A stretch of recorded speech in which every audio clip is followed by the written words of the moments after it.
Good morning, welcome to my channel suns talk time. രാവിലെ മഴയൊക്കെയാണ്.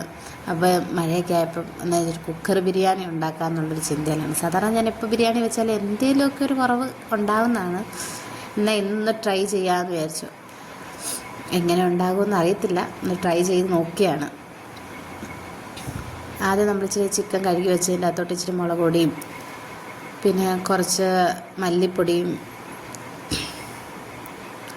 പിന്നെ കുറച്ച് ഗരം മസാല പൊടിച്ചതും പിന്നെ മഞ്ഞൾപ്പൊടിയും കുറച്ച് ഉപ്പും പിന്നെ ഇച്ചിരി തൈരും ഒക്കെ ഇട്ട് നമ്മൾ നന്നായിട്ടത് മിക്സ് ചെയ്ത് ഒരു അരമണിക്കൂർ ഫ്രിഡ്ജിൽ വെക്കണം. എന്നിട്ട് കുക്കർ എടുത്തിട്ട് നമ്മൾ നെയ്യും ഓയിലും ഒക്കെ ഒഴിച്ച് ഒരുമിച്ച് ചൂടാക്കിയിട്ട് പിന്നെ നമ്മുടെ കറുവാപ്പട്ട, ഗ്രാമ്പൂ, ഏലക്ക എല്ലാം കൂടെ ഏലക്കാപ്പലൊക്കെ ജീരകം എല്ലാം കൂടെ ഇട്ടിട്ടൊന്ന് വഴറ്റിയിട്ട് കുറച്ച് കശുവണ്ടി എടുത്ത് അതോടെ ഇട്ട് വഴറ്റുന്നുണ്ട് കേട്ടോ. അത് വെച്ച് കശുവണ്ടി ഒന്നൊരു മൂത്ത് കഴിയുമ്പോഴത്തേക്കും കുറച്ച് ഒരു സവാള നന്നായിട്ട് സ്ലൈസായിട്ട് അരിഞ്ഞത് അതെടുത്തിട്ട് വഴറ്റി നന്നായിട്ടൊരു ബ്രൗൺ കളർ ആവുന്നിടം വരെ വഴറ്റിയ ശേഷം തക്കാളി ഉണ്ടല്ലോ, ഒരു മീഡിയം തക്കാളി ഒരെണ്ണം എടുത്ത് നന്നായിട്ട് സ്ലൈസായിട്ട് അരിഞ്ഞ അതും പിന്നെ ഒരു പച്ചമുളകും ഇഞ്ചി വെളുത്തുള്ളി പേസ്റ്റും എല്ലാം കൂടി ഇട്ട് നന്നായിട്ട് അത് വഴറ്റിയ ശേഷം കുറച്ച് നേരം അത് നന്നായിട്ട് ബ്രൗൺ കളറായപ്പോൾ കുറച്ച് മഞ്ഞൾപ്പൊടിയും കുറച്ച് മുളക് പൊടി, കാശ്മീരി മുളക് പൊടിയാണ് ഞാനിവിടെ ചേർക്കുന്നത് ഒരു കളറിനൊക്കെ വേണ്ടി.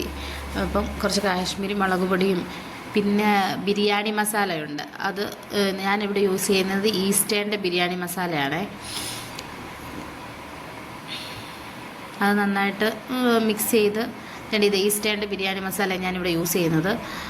അത് നന്നായിട്ടൊരു പൊടിമണമൊക്കെ മാറിയ ശേഷം കുറച്ച് മല്ലിയില ചോപ്പ് ചെയ്തതും പിന്നെ പുതിനയില ചോപ്പ് ചെയ്തതും കൂടി ഇടുക. എന്നിട്ട് അതെല്ലാം കൂടെ നന്നായിട്ട് മിക്സ് ചെയ്ത് നമ്മൾ മാറ്റി വെച്ചിരിക്കുന്ന ചിക്കൻ എടുത്ത് ഇതിൻ്റെ അകത്തോട്ട് ചേർത്ത് നന്നായിട്ട് അത് ഇളക്കി നന്നായിട്ട് മിക്സ് ചെയ്യുക. മസാല എല്ലാം ചിക്കനിലേക്ക് നന്നായിട്ട് പിടിച്ച് അത് മിക്സ് ചെയ്ത ശേഷം നമ്മൾ നല്ല ചൂടുവെള്ളം ചേർക്കുന്ന ഏറ്റവും നല്ലത് കേട്ടോ. ഞാൻ ഒരു കപ്പ് ചൂടുവെള്ളം ഇപ്പോൾ ചേർത്തു. അത് കഴിഞ്ഞിട്ട് അരി ഇടുമ്പോൾ ഒരു കപ്പും കൂടെ ചേർക്കും. നമ്മൾ എത്രയാണ് അരി എടുത്തത് അതിൻ്റെ ഒരു 2 കപ്പ് കൂടുതൽ വെള്ളം എടുക്കുക. ഞാനിവിടെ ബസുമതി റൈസാണ് യൂസ് ചെയ്യുന്നത് കേട്ടോ. കഴുകി അത് ഡ്രൈ ചെയ്ത് വെച്ചേക്കുമായിരുന്നു. അത് ഇതിൻ്റെ അകത്തോട്ട് ഇട്ട് കുറച്ച് വെള്ളവും കൂടെ ഒഴിക്കുക. മിക്സ് ചെയ്ത് നന്നായിട്ടത് അടച്ചു വെച്ച് അപ്പോഴത്തേക്ക് നമ്മൾ ഇച്ചിരി തൊട്ട് നോക്കണം. നമുക്ക് ഉപ്പ് ഇച്ചിരി മുന്നോട്ട് നിൽക്കണം. ഇങ്ങനെ കുക്കർ ബിരിയാണി ഉണ്ടാക്കുമ്പോൾ നമ്മൾ ഇച്ചിരി ഉപ്പ് മുന്നോട്ട് നിൽക്കണം. അപ്പോൾ നമ്മൾ ഇച്ചിരി കൂടെ ഉപ്പിടുന്നുണ്ട്.